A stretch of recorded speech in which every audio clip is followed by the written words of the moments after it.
तो बच्चों, आज हम लोग क्लास 8 के एक साइंस का चैप्टर है जिसका नाम है लाइट, जिसको पढ़ेंगे और समझेंगे कि लाइट क्या होता है, प्रकाश का परावर्तन का क्या नियम है और उसके कितने प्रकार होते हैं। इन चीजों को आज देखेंगे, तो आप हमारे साथ बने रहिए। आइए हम शुरू करते हैं। सबसे पहले तो जैसा कि आप लोग जानते होंगे कि जितना भी चीज हम देख पाते हैं अपनी आंखों से, उसके लिए हमें लाइट की जरूरत होती है।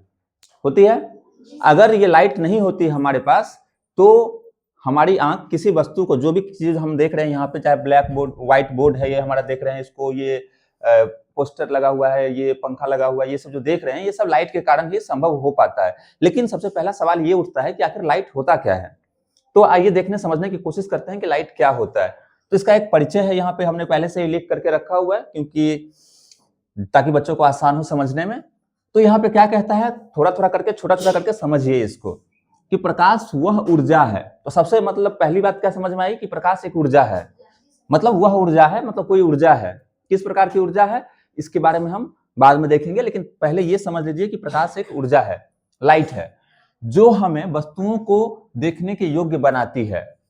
मैंने जो बात पहले कहा था वही बात ये बता रहा है कि प्रकाश एक ऊर्जा का प्रकार है, ऊर्जा है, और जो जिसके वजह से हम वस्तुओं को देख पाते हैं। और ऐसा आज के डेट में तो साइंस में बहुत ज्यादा ही इसका यूज हो रहा है, तो बहुत कुछ कर पाते हैं हम लाइट के वजह से। लेकिन मेनली जो हम इस पर चर्चा कर रहे हैं अभी, वो है प्रकाश ऊर्जा है, ऊर्जा का एक रूप है, और जिससे कि हम वस्तु को आसानी से देख पाते हैं। प्रकाश कहाँ से मिलती है, एक क्वेश्चन अब आपके मन में ऐसा आएगा कि प्रकाश कहाँ से मिलती है।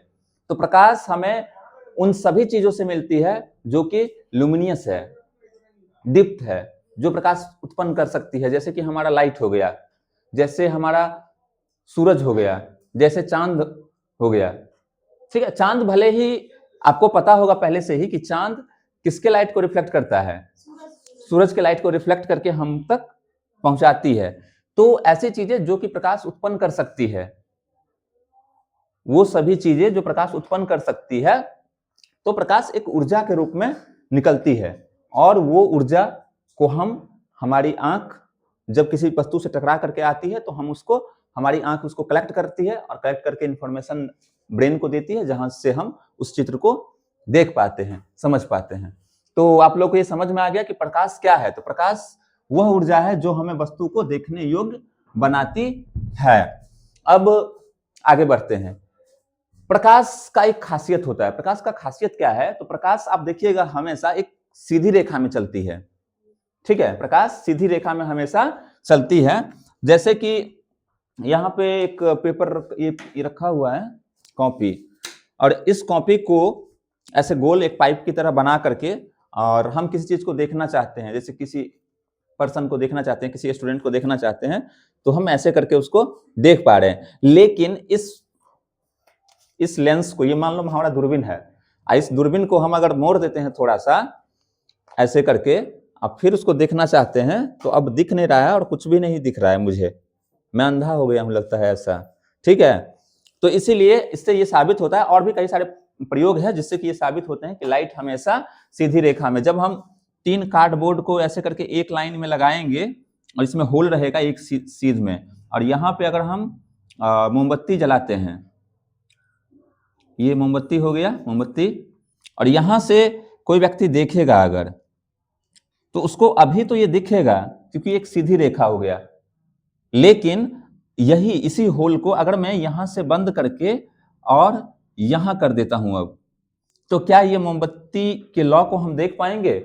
नहीं देख पाएंगे। तो इससे क्या साबित हो रहा है कि लाइट जो है हमेशा सीधी रेखा में चलती है। लाइट हमेशा सीधी रेखा में चलती है। तो प्रकाश सीधी रेखा में संचलन होती है, मतलब चल रही है। प्रकाश को हम सीधा ही देख सकते हैं, प्रकाश सीधा चलती है। ठीक है, तो अगर हम इस प्रयोग के माध्यम से ये समझ सकते हैं, ऐसे कई सारे प्रयोग है, लेकिन वो प्रयोग तो हम अभी नहीं कर रहे हैं, लेकिन फिलहाल के लिए आपको हम बता दिए, आपको ये आइडिया समझ में आया होगा मोटा मोटी। ठीक है, तो प्रकाश कैसी रेखा में चलती है? सीधी रेखा में चलती है। किसी रेखा में? सीधी रेखा में। प्रकाश क्या है? तो प्रकाश एक ऊर्जा है। प्रकाश एक ऊर्जा है। चलिए अब आगे चलते हैं कि प्रकाश का परावर्तन, जिसको कि हम रिफ्लेक्शन ऑफ लाइट कहते हैं। लाइट प्रकाश का परावर्तन एक प्रकाश चैप्टर में एक बहुत ही महत्वपूर्ण पॉइंट है, टॉपिक है, जो कि हमें अच्छे से समझना पड़ेगा। जब तक हम इसको समझेंगे नहीं तो हमारा ये जो चैप्टर है वो अधूरा रहेगा। इसलिए इस पे गौर कीजिएगा और ध्यान से देखिएगा प्रकाश का परावर्तन कब होता है। और पहले बात तो किसको कहते हैं, इधर देखो, जब प्रकाश किसी सतह से टकराकर लौट आता है तो इस प्रक्रिया को परावर्तन कहते हैं। तो देखिए यहां पर एक हम किसी भी सतह से, प्रकाश क्या होता है, प्रकाश सीधी रेखा में चलती है और सीधी रेखा में चलने की वजह से ही उसमें एक गुण आता है। वो गुण क्या है कि जब वो किसी भी चीज से टकराएगी तो वापस लौट करके आएगी।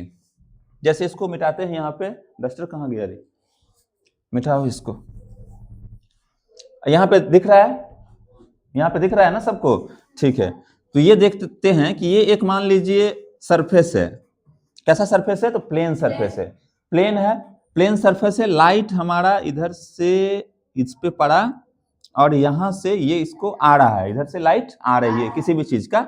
और ये मान लीजिए दर्पण है हमारा, क्या है, दर्पण, या कोई भी सतह हो, उससे टकराने के बाद ये यूं चला गया इधर, ठीक है। तो ये भी निर्भर करता है कि सतह, ये जो सतह है जिससे हम टकरा रहे हैं, इसको जिससे हम टकरा रहे हैं लाइट को, या जिससे लाइट अपने आप टकरा रहा है, वो सतह कैसी है, फ्लैट। कहने का मतलब हम ये कहना चाह रहे हैं कि सतह जितनी चिकनी होगी उतने ही जो लाइट का रिफ्लेक्शन है वो एकदम सीधा होगा। मतलब जितने डिग्री से आकर के ये यहाँ पे टकराएगी, सेम एंगल बनाते हुए वो वापस चली जाएगी, दूसरी तरफ मुड़ जाएगी, कहने का मतलब। और अगर मान लीजिए सतह खुरदुरा है, कुछ ऐसा इस टाइप का है, और इस पे अगर कितना बार भी हम लाएंगे ना किरण, तो जहां से टकराएगी वहां से उतने डिग्री के एंगल में ही वापस जाएगी। तो ये सब जो किरणें हो गई, ये आपका आने वाली किरणें हैं, जिसको कि हम आपतित किरणें कहते हैं, ठीक है, आने वाली किरणें। और ये सब है जाने वाली किरणें, तो ये इसको हम कहेंगे परावर्तित किरणें, ठीक है। तो यहाँ पे आप देख सकते हैं इसका एक पैटर्न बन गया, क्योंकि ये रेगुलर रिफ्लेक्शन कर रहा है, ठीक है। ये ऐसा कब होगा, जब सतह पूरी तरीके से चिकना होगा। जैसे मिरर से बचपन में आप लोगों ने खेला होगा, आईने से जब सूरज के लाइट आती है सूरज की, और ये मिरर पे पड़ता है, दर्पण पे, शीशा पे, जिसमें मुंह देखते हैं हम लोग, और उसमें टकरा करके आप लोग दूसरे के मुंह पे उसको डाल देते थे, या किसी ऑब्जेक्ट पे डाल देते हो तो वहां पे लाइट ग्लो करने लगता है।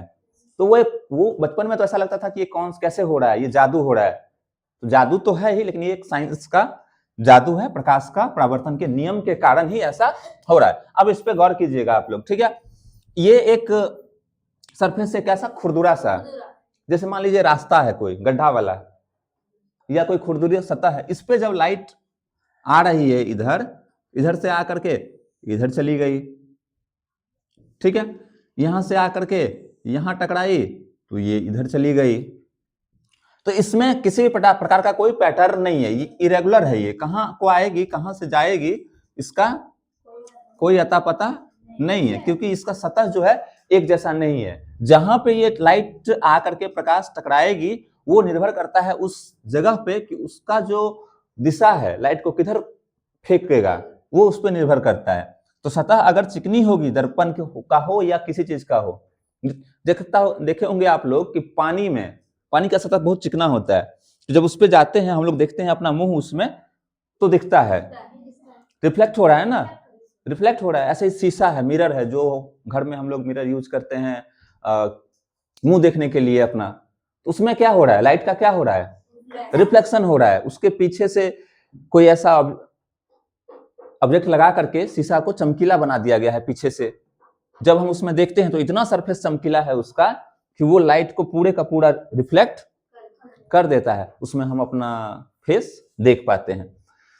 तो जब प्रकाश किसी सतह से टकरा करके लौट आता है तो इस प्रक्रिया को हम परावर्तन, और इंग्लिश में इसको कहते हैं रिफ्लेक्शन कहते हैं, ठीक है।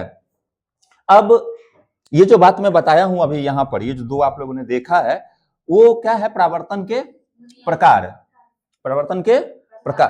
प्रकार, दो प्रकार का। तो पहला जो मैं बताया हूं यह है नियमित परावर्तन, रेगुलर रिफ्लेक्शन इसको कहते हैं। कैसा रिफ्लेक्शन है ये? रेगुलर। और ये कैसे सतह पे होगा? प्लेन सतह पर, जब सतह पूरी तरीके से प्लेन होगा। और दूसरा जो मैं बताया हूं वो है अनियमित परावर्तन, जिसको या तो डिफ्यूज रिफ्लेक्शन कहेंगे या तो इरेगुलर रिफ्लेक्शन कहेंगे। तो इरेगुलर रिफ्लेक्शन के लिए कौन सा एग्जांपल मैंने दिया है? ये वाला, ये है इरेगुलर के लिए, और ये है रेगुलर के लिए। तो रेगुलर रिफ्लेक्शन कब होगा? जब सतह चिकनी होगी, और इरेगुलर कब होगा? जब सतह जो है वो खुरदुरा होगा। ठीक है, चलिए, तो इतना आप लोगों ने बात को समझ लिया। चलिए अब आगे बढ़ते हैं। अब देखते हैं परावर्तन में कुछ नियम भी होते हैं, परावर्तन के नियम, इसको इंग्लिश में कह देंगे लॉज ऑफ रिफ्लेक्शन। इसमें एक बात जो सबसे पहला बात यहाँ पे बताया गया है वो बता रहा है कि आपतन कोण बराबर परावर्तन कोण। तो इसको हम इस फिगर से समझते हैं। यहाँ पे मैं पहले से ही एक फिगर बना के रखा हुआ हूं। ये हमारा एक मिरर हो गया, ठीक है, ये हमारा एक मिरर हो गया या कोई सरफेस हो गया जिससे हम टकराएंगे अभी लाइट को। तो यहां से आप देख सकते हैं कि एक किरण यहां से जा रही है, ये आपतित किरणें हो गया, और यहाँ पे इस बिंदु पे टकरा करके, इस पॉइंट पे टकरा करके ये वापस आ गई, जो कि जिसको कि परावर्तित किरणें कहते हैं। ठीक है, आपतित किरणें जब यहां आकर के टकराई और फिर यहां से वापस गई, और इस भी जहां से टकराई और जहां से वापस गई वहां से एक हम सीधी 90 डिग्री का लाइन खींचे, जिसको कि हम अभिलंब कहते हैं। और एक चीज और गौर कीजिए यहाँ पे कि आपतन कोण, आपतित किरणों के वजह से जो यहाँ पे कोण बना उसको हम कहते हैं आपतन कोण। इसको हम आई से डिनोट करते हैं, ठीक है, एंगल आई, और इसको कहेंगे एंगल आर। ये इसको इंग्लिश में अगर कहते हैं आपतन कोण, इसको कहते हैं एंगल ऑफ इंसिडेंस, और इसको कहते हैं angle of reflection, angle of reflection. और ये हो गया आपका एंगल ऑफ इंसिडेंस। तो लाइट ऐसे यहां से आई, यहां से टकरा करके यहां से वापस चली गई। ठीक है, तो ये बात बराबर, ये बात सही समझ में आया कि आपतन कोण, जब सरफेस, जब हमारा दर्पण या फिर कोई सरफेस, कोई ऐसा सतह जो कि बिल्कुल प्लेन हो, तब क्या होगा? आपतन कोण बराबर परावर्तन कोण। लेकिन इस तरीके का जब सरफेस अगर हमारा खुरदुरा है तो इसमें आपतन कोण बराबर नहीं होगा परावर्तन कोण का। इसमें आपतन कोण और परावर्तन कोण में कोई फिक्स नहीं है कि कितना डिग्री पे आएगा और कितना डिग्री से जाएगा, क्योंकि ये सरफेस जो हमारा है वो प्लेन नहीं है, इस पे फिक्स है, इस पर फिक्स है। तो वो इस तरीके से बनाती है कोण, जो कि ये पहला नियम आप कंफर्म हुआ, ये हो गया। ठीक है, अब एक और टॉपिक यहाँ पे लिखा हुआ है कि आपत किरण, परावर्तित किरण और लंब तीनों एक ही तल में होते हैं। इसका क्या मतलब है? आपत किरण मतलब आने वाली किरणें, ठीक है, आने वाली किरणें, और फिर क्या कह रहा है? परावर्तित किरण, जाने वाली किरणें, और लंब, जिसको मैंने यहाँ पे अभिलंब लिखा है, वो तीनों एक ही तल में होते हैं। एक ही तल में होने का मतलब क्या है? ये आप देख सकते हैं कि ये भी नीचे वाले तल में है, ये अभिलंब भी नीचे वाले तल में है, और परावर्तित किरणें भी नीचे वाले तल में है, और सारा का सबका जो पॉइंट है, केंद्र है, वो एक ही जगह पर है।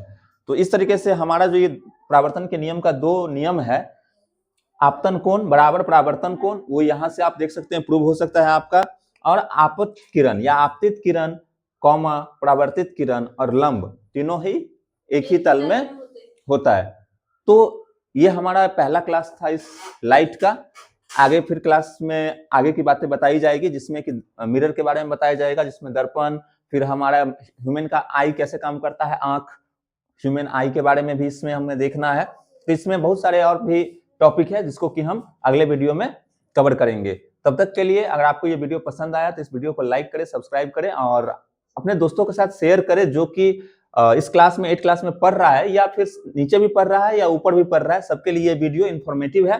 और ऐसे ही इस वीडियो पे अगर आप क्या चाहिए, आपको किस प्रकार का और वीडियो चाहिए, math, science, biology, physics, chemistry, वो आप हमें कमेंट करके बताइए, मैं आपके लिए वीडियो जरूर बनाऊंगा। आज के लिए बस इतना ही, धन्यवाद।